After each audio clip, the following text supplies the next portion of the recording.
Imagine this. You've decided it's finally time to buy your first home in Chicago. You open a few real estate apps, start browsing listings, and suddenly you're seeing hundreds of homes, condos, and neighborhoods. At first, it feels exciting, but pretty quickly, questions start popping up. How much home can you actually afford? Which neighborhoods are right for you? And how do you even make an offer on a property? For many first time buyers, this is where things start to feel overwhelming. Buying a home involves much more than just finding a listing you like.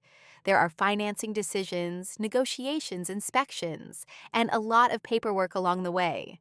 Most first time home purchases follow a few key steps. It usually starts with understanding your budget and getting pre approved for a mortgage.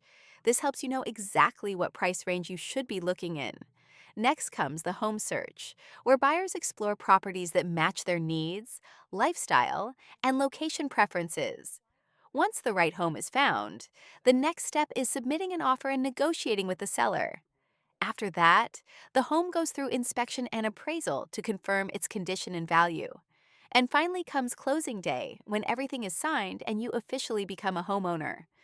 Many first time buyers in Chicago often look in neighborhoods like Dunning, Portage Park, Belmont Cragin, Jefferson Park, and Montclair, where communities are strong and housing options can be more accessible.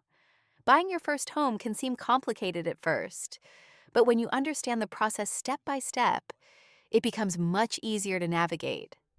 And for many buyers, it's the beginning of one of the most rewarding investments they'll ever make. Reach out to Antonio Sarmiento at 606 Brokers for expert guidance on buying your first home in Chicago.